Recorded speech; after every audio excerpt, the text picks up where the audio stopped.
Hey guys, today we're going to be taking a look at the Hell Is Us demo on the RX 9070 XT. You can see the specs for our 9070 XT over here in GPU-Z. We're using the ASRock Steel Legend version of the card. It has 16 gigabytes of GDDR6 video memory. We're playing on the latest AMD drivers with no overclock applied, and pairing with 64 gigabytes of DDR5 as well as a 9800 X3D. Let's hop in. Now here we're going to be starting off on the max setting, so 100% resolution scale and everything set to ultra. And we're also starting off at our 4K resolution here. So just seeing exactly how demanding is this game. Worst case scenario, full max settings, no upscaling whatsoever. Now, even in the menu before we hop in, we're getting 11 FPS and 100% GPU utilization. So I don't know if there's maybe some sort of shader caching or something going on in the background. I'm gonna let this sit for about like 5 or so minutes, just see if that kind of helps lighten the load a little bit, just letting it sit. And I did let it sit for actually more than 5 minutes, probably about 15 minutes or so. Didn't really change, so not super unheard of that, you know, when you bump up settings, play at high resolutions, that menus do lag, but just thought I would make sure that it wasn't something that we could address. And so here, excuse me, at maxed out 4K settings with no anti-aliasing, or sorry, no upscaling whatsoever, just pure raw performance. You can see we're getting sub 60. This is a very, very demanding game, especially, in my opinion, for the visuals. I mean, the visuals look great, but I don't know, it's just not to the level where you would expect to be getting, you know, such poor performance. But, you know, certainly the fact that we are using absolutely no upscaling is not doing us any favors. But max settings here, averaging around 40 or so in this indoor area, and we'll keep kind of moving forward to see if that changes in any sort of meaningful way. So it doesn't look like any major differences in our FPS, sticking right around 40, a little bit lower now. But, you know, while it's not terrible performance, it's not, in my opinion, a place that you'd want to be playing at. This game does seem to run quite a bit smoother, like as far as just like the game feel, the animations, when you're at least 60 FPS. So getting, you know, 38 FPS average, and this is in an indoor area. I imagine there are certainly going to be more demanding scenes that we'll come across. Definitely not a super ideal experience here to begin with. So let's actually stick with native here, and let's just bump down some settings, because what I've found is that this game actually does respond really well to just adjusting some settings. So let's just go from ultra to high here, make sure that we're still playing at native, and leaving everything else as is. It's also kind of weird because we are on an AMD card, but it's giving me options for NVIDIA Reflex as well as DLSS. Like, it thinks I have a NVIDIA card in the system when I don't. It's kind of strange. So you can see how bumping down just to high settings does get us right about in that 60 FPS range. So some dips, you know, like 58, 59, 57, but not dipping super dramatically, and it does feel like a pretty solid experience here. We're now going into a kind of different area here in our outdoor environment. We'll see if this is more demanding or the same or any different. And it does look like it's slightly more demanding when we load it in. This game does look pretty phenomenal, especially at 4K here, of course. But still sticking right around that same kind of wheelhouse, maybe a bit lower in this outdoor area with the rain effects, now dipping into the 40s. So even at high settings, it looks like native is not necessarily where you would probably ideally want to be at. So let's go ahead and save, and I'm going to hop out and reload to see if I can fix that FSR issue. So just to show you guys, I am on an AMD card. I am on the 9070 XT, of course, here in Task Manager. So we'll see if loading back in kind of gives us those FSR options again. All right, so here at the main menu, we are getting our FSR 3 options. No FSR 4 yet in this game. Maybe at release it will be implemented, but as you can see, actually, strangely enough, it's making us restart again to add FSR 3. So let's go ahead and do that, and we'll be right back. All right, so let's stick with the high settings because we're very close to 60 FPS, and go for quality upscaling using FSR 3. No frame generation quite yet. And now this does seem to get us pretty, you know, solidly above our 60 FPS here. So definitely a much nicer experience here. Pretty much always above 60, and the game still looks really great. The difference between ultra and high settings is not massive. I mean, it definitely looks really, really great here, even on high settings. So getting around 84 FPS on our average here. Picture quality looks essentially native. It looks like a native 4K image to my eye.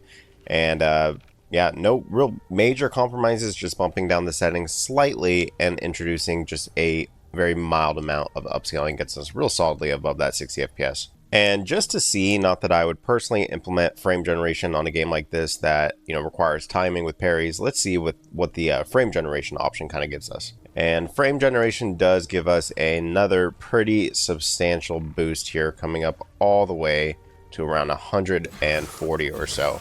And we are coming from a high enough FPS by default that it's not super, noticeable as far as our input latency goes. So you can certainly get a real high refresh rate experience here with FSR quality and some frame generation, getting a real solid performance here. It's just not quite the tact I would probably take. I'm not necessarily like a hater when it comes to frame generation. I just think that there are certain games where, frame generation doesn't bother me, in certain games where it does, and definitely like a Souls-like where we are kind of, relying on responding to certain things in a certain amount of time. I would probably personally avoid the frame generation, and really just go for it as last resort. So although we are getting like 140, we're certainly higher than we were before at around like 85 or so. In my opinion, I would rather do without even the slightest bit of input latency and just play without that frame generation. All right, let's bump down to 1440p now, and we're back on the ultra settings here, 100% resolution scale and no upscaling. So max settings 4K was pretty much off the table at 4K resolution, but is this something that we can kind of play with at least 1440p? And 1440p does seem to give the card enough of a break to give us a real solid above 60 FPS, in fact, quite a bit higher here without the need for any sort of anti-aliasing upscaling solution, I should say. There is anti-aliasing built into the very high preset, which I'm sure just uses, a form of TAA. This is an Unreal Engine 5 game too. I'm not sure if I mentioned that, but Unreal Engine 5, they have a history and kind of a reputation for being pretty stuttery games, but as you can see, our frame time graph is actually pretty solid here. So really at 1440p, there's not a ton of testing that we need to do. You can see at native resolution here, using the maxed out settings, we're getting a 100 FPS average, incredibly smooth frame time. Game looks great, of course, and there's not really any need for any sort of frame generation, upscaling whatsoever. It's pretty much just a great experience by default. But just to see what we could get here, let's just bump it down one. So now we're on the very high settings as opposed to the ultra preset, still using our native resolution without any sort of upscaling. And this does net us about an additional 20 FPS or so. So you certainly can play at 1440p, bump down a few settings, get a higher FPS, and obviously that will scale as you begin bumping down more and more settings. But just out of curiosity, at 1440p, I do want to test just the lowest graphics possible to see what we can get. If we just had a 1440p monitor, we didn't really care about the visuals looking good. We just wanted the most, no, it's not a multiplayer game, but competitive, super high FPS experience. What could we possibly expect here? So let's come down to low here, which puts our 3D resolution at 50%. I don't know what it is about Unreal Engine 5 games. They all seem to tie resolution scale to the graphics preset, which is super annoying in my opinion. But this is now low settings at 1440p. And you can see at low settings, now we're in the 200 FPS range. The game still looks really great. Seems to be a common theme, with a lot of games that are on Unreal Engine 5, like Marvel Rivals, even Fortnite to a certain extent. As soon as you get off DirectX 11, they start looking pretty solid. And the frame time graph is performing super well. I wish we could see that kind of frame time graph in other Unreal Engine 5 games, but it doesn't really seem to be the case. Oblivion Remaster, there's so many examples of Unreal Engine 5 games being really poorly optimized and running with terrible frame pacing, but at least from what I can see, Hell's Us here seems to actually be delivering a pretty solid experience for our frame time graph and bumping down settings, though it may not feel good, when you're playing on a $600-700 GPU to have to come down and bump down settings to get the FPS you want. Really, the game still looks incredibly solid here, even at low settings. I mean, I like when games have low settings that actually look pretty terrible and offer a huge performance advantage, but there is something nice to be said about a game that really has low settings and still looks really great and does still offer a bit of a performance increase. So around 200 FPS here at 1440p low, 1440p across the board. I don't really personally see the need for any sort of upscaling. The other thing with upscaling you want to keep in mind is that upscaling, when we use it at 4K, that picture will look, especially when you're using an older version of FSR like FSR 3, that picture will look considerably better when you compare it to upscaling to an image like 1440p, or especially when we go down to 1080p. I would not recommend upscaling with FSR at 1080p. Really, if you can help it, it's not going to be a good experience. So here at 200 FPS on low settings, game still looks great, runs great.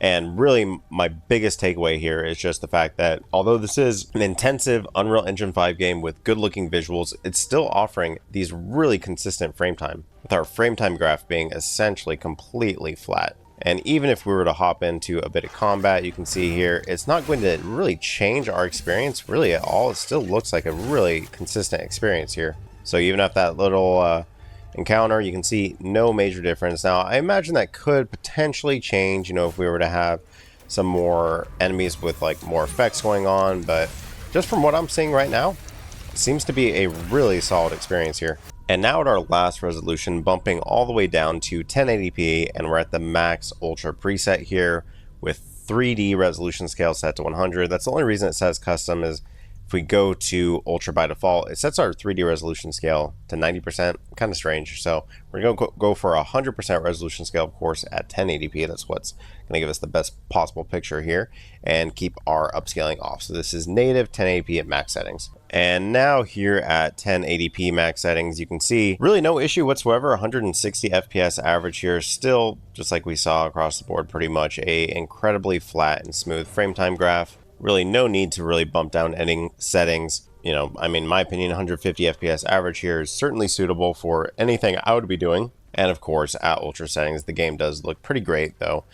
Looks pretty great, even at low settings. It's not a game that really, you know, looks pretty solid regardless of what settings you kind of apply to the game. So definitely 1080p here. 9070 XT is going to be more than enough for anything you want to do in this particular title. So that's been Hell Is Us, or at least the demo for Hell Is Us, and the demo is available for another week or so. So if you have a GPU and you're curious if it can run the game, I would just recommend hopping in, checking it out. You may have to bump down some settings depending on your hardware, but really, it's a pretty well optimized game, all things considered. You know, the developers did catch some heat for recommending a 4090 for 4K 30 gameplay, but that seems to have been a slight overestimation of how powerful the game actually is going to require your system to be, because even here on a 9070 XT, you're able to get a really solid experience across the board at 4K, 1440p, certainly 1080p. Really not a huge issue, and seems to have been somewhat of a non-story. Anyways, that's been it, guys. Thank you guys so much for watching, and I'll see you guys in the next one. Bye-bye.